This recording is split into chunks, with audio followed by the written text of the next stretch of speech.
Yun o, kumakain. Hintay to. Saan ka sa Pinas? Liti? Ang layo mo? Sa Pangasinan lang kami? Ang layo daw. Ang lapit nga. Lapit na yun. Magkalayo kayo, di malayo. Ah, oo nga pala. Magkalayo tayo. Tara.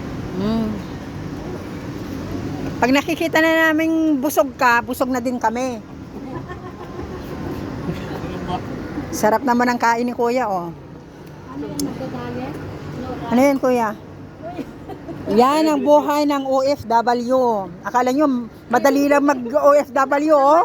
Ah? Ang pinapadala Oh. sa Pinas, kumakain Kaya nga, oh yan, nagtitipid ganyan ang buhay dito sa UAA. Biro. Hindi biro. Kaya yung mga taga salo ng sahod sa Pilipinas ay ingat-ingatan din, no?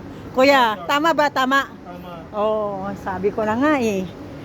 Ayan, bye. Sige kuya, ingat.